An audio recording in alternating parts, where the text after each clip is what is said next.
What in the world was going on with our spiritual leaders? First, Bishop T.D. Jakes stepped away. Then came the emotional struggles shared by David and Tamala Mann. And now, Bishop J. Drew Sheard had found himself at the center of a growing storm.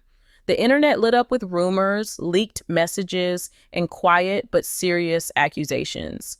And just when things seemed like they might calm down, something happened that no one expected. His own daughter broke her silence in a way that left everyone speechless. You won't believe how deep this actually went. Bishop Sheard wasn't just another church leader. He was the presiding bishop of Kojic, one of the biggest Pentecostal churches in the world. He was respected, admired, and seen as a strong man of God. With his powerful wife, Karen Clark Sheard, beside him, and their family legacy rooted deep in gospel music and ministry, Bishop Sheard was the picture of leadership and family unity. But something shifted. If people had been paying close attention, they would have noticed it. The signs were already there. At first, it started with strange posts online. Some were anonymous. Some were vague comments on gospel blogs. Then came the cryptic tweets and short, shaky videos taken from inside church services. People started to wonder, was something wrong behind the scenes? But this is where it gets interesting. While some fans dismissed it all as just gossip, others were quick to point out a pattern. T.D. Jakes stepping back, the man's going quiet, and now Bishop Sheard showing up less and less in public spaces. He has skipped a few major events earlier that year, events he usually led with full energy. And people began asking why. Then came the leaks. One by one, audio clips and messages started spreading across social media. They weren't fully confirmed, but the tone was serious. Discussions about disagreements among top leaders in the church, rumors of pressure to keep things quiet, even talk of certain pastors being pushed to stay silent to protect the image of Kojic. But the craziest part was still coming. While all of this was building online, the Sheard family stayed quiet. Until one quiet Sunday evening when a Black Instagram story popped up on Kierra Sheard's account. Just a black screen with white text that said, "Sometimes silence isn't strength, sometimes it's survival."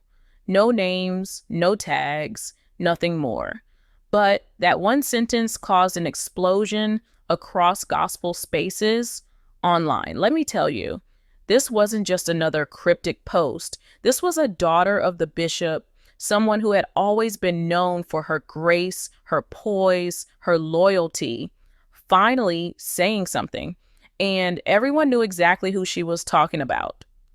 This is how the internet responded. Tweets flew, gospel fans started going back through her recent music lyrics, TikTokers began breaking down old interviews and live performances, and suddenly, Kiara was trending. But what made this story different? It wasn't just outsiders speculating. It was someone from the inside, the bishop's own daughter, hinting that something wasn't right. She didn't need to say names. Her silence had already said enough. Days later, Kiara appeared on a Christian women's panel doing a live Q&A. And when someone asked her about leadership transparency in the church, she paused. Not for a second or two, but for a long moment. You could see it on her face. She was deciding whether to speak or stay quiet again. Then she said something that shifted the entire conversation. Our generation is tired of pretending, tired of performing perfection. And I'm not just talking about members, I'm talking about leaders, people we love, people we grew up admiring. There are conversations happening in private that need to happen out loud, even if it costs us everything. That moment broke the internet. Her words didn't just sound like general advice. They felt personal. The weight in her voice, the pain behind her eyes, the way she held her body, it all said this wasn't theory. This was her truth. And even though she never said "my father," everyone knew what she meant. That was the moment the story cracked wide open. After Kiara's quiet but powerful message, the gospel world stood still. People weren't just talking anymore. They were watching, listening, connecting dots that had once been ignored. The Sheards weren't just any gospel family, they were royalty. And when royalty starts to shake, the entire kingdom feels it. What she said might have seemed small to some, but to those who had followed this family in the church for years, it was a loud alarm. And here's the shocking part. Kiara didn't walk it back. She didn't explain. She didn't deny. Instead, she went completely silent again. But this time, her silence felt heavier, like a wall had gone up between her and the world she once stood in front of with pride. Inside Kojic, things were no better. Just weeks after her post and live stream, whispers started again. But these weren't from outside sources. These were coming from within. Longtime pastors, some who had been in their roles for decades, began resigning or stepping away from their duties with no real explanation, no statements, no goodbyes, just sudden exits. And let me tell you, this was not normal. It wasn't just one or two leaders. It was a wave, quiet, eerie, and unspoken. And this is where it gets interesting. Many of those who left had been privately critical of how the church handled internal matters for years. Some of them had expressed discomfort with how certain scandals in the past had been brushed under the rug. Things like financial issues, emotional abuse accusations, or silencing of people who tried to speak up. Though none of these were proven in public, people couldn't help but wonder, was the church choosing its image over the truth? Was legacy more important than honesty? And that's when a bigger picture started forming. An old email thread, which allegedly came from a respected church elder, leaked online. The email read, "The church is no longer operating as a body. It's operating as a brand." That line hit hard. People started quoting it everywhere, from blogs to social media to YouTube videos. It didn't feel like an attack. It felt like a confession, one that had been sitting under the surface for far too long. What made it more chilling was that nobody from the leadership addressed it. They didn't confirm it, but they also didn't deny it. That silence spoke volumes. You see, Kojic isn't just a church, it's a global movement. With over 6 million members, it holds real power, spiritually, culturally, even politically. And when a leader like Bishop Sheard is at the top, everything he does is magnified. After the passing of Bishop Charles E. Blake, Sheard had stepped into one of the most influential pulpits in Black church history. On the outside, it looked like a smooth transition, but behind the scenes, not so much. Sources close to church leadership described rising tension between the old guard and new voices. The older bishops wanted to hold on to tradition. The younger leaders wanted change, transparency, accountability, and healing. And Bishop Sheard, he was stuck in the middle, trying to hold it all together while everything underneath was starting to split apart. Now, here's the craziest part. Right around the time Kiara broke her silence, those same sources say there were quiet meetings taking place, closed-door gatherings between top-level church elders.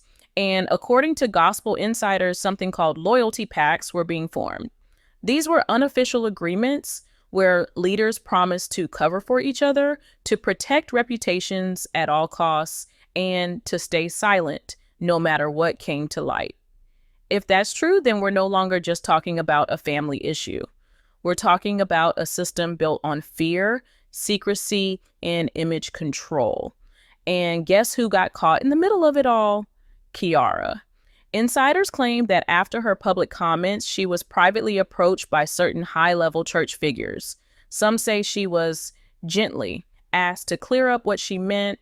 Others say she was pushed to take back her words or issue a public statement to support her father. But she didn't. Instead, she disappeared again from major platforms. No new interviews, no long posts, just quiet. But it didn't feel like shame, it felt like strength. Because here's what people started to realize. When someone that close to the center of power starts speaking in parables, it means they've seen more than they can say out loud.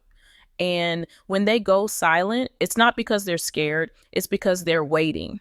waiting for the truth to catch up to the lies. While Kiara's silence echoed through social media, the impact of her words continued to grow. And even though she never called out her father directly, the message was already out there. People began revisiting sermons, old family interviews, and even panel discussions. Everything was under a microscope now. You see, this wasn't just about one family. It was becoming clear that something much bigger was going on inside the modern Black church. And destiny took an unexpected turn when the controversy around Bishop J. Drew Sheard started connecting with the storms already surrounding Bishop T.D. Jakes and David and Tamala Mann. Suddenly, this didn't feel like random drama. It felt like a pattern. Let me tell you, earlier that year, when Bishop T.D. Jakes announced he was stepping back from active ministry, many thought it was just a season of rest. That's what the public statement said. But behind the scenes, something else was stirring. Social media didn't miss a beat. Former members hinted at quiet exits, money confusion, and internal stress within the Potter's house. TikTok exploded with theories. Cryptic tweets started appearing, and the man who once seemed untouchable was now being whispered about in ways that made people nervous. Then came the Mann family. David and Tamala had always been seen as gospel's golden couple, loving, faithful, and full of joy. But all of a sudden, Tamala began posting emotional prayer videos. David stopped appearing at major events. Whispers of health struggles and family tension started to rise. Some said it was personal. Others claimed their inner circle was falling apart. Either way, it added fuel to the fire. People began asking, what is happening to our leaders? And that's when it all clicked. What if this wasn't just one scandal after another? What if this was the beginning of a larger crisis, one that had been buried under titles, suits, and Sunday sermons for years? This is where it gets interesting. Across all three situations, Bishop Jakes, the Manns, and Bishop Sheard, there were striking similarities. Sudden changes in public presence, emotional shifts, unexplained silences, and public figures speaking in riddles or not at all. You won't believe how many fans began digging deeper. Blog posts popped up drawing timelines. YouTubers created videos pointing out facial expressions, tone changes, even body language in old interviews. What they found wasn't proof, but it was enough to make people stop and say, something's not right. And when Kiara's statements were added to the mix, it felt like a dam was cracking. A respected gospel blogger put it like this: we've built stages for our leaders, but we never built safe spaces for them to fall apart. That line hit hard because the truth is, these leaders, these powerful men and women of faith, were human. They were under pressure, watched by millions, expected to be perfect. And when the pressure got too much, they went quiet. But that silence didn't protect them. It only made the rumors louder. Church members started asking harder questions. Some felt betrayed, others felt sad. But the most common feeling? Confusion. And not just confusion about the leaders, but about the system. Why wasn't anyone addressing what Kiara said? Why had so many pastors quietly walked away without a word? Why were young believers like Kiara willing to speak while those in higher positions stayed silent? The internet demanded answers, and yet none came. Not from Bishop Sheard, not from the Kojic leadership, only silence. And that silence felt like an answer in itself. The silence from Bishop Sheard and the Kojic leadership spoke louder than any official statement ever could. And as the days turned into weeks, the weight of that silence began to affect not just the Sheard family, but the entire faith community watching from the sidelines. Members of Kojic-affiliated churches started quietly stepping away, not because they had lost faith in God, but because they were questioning the systems, the politics, and the performances they once trusted blindly. The trust was broken, and the silence was making it worse.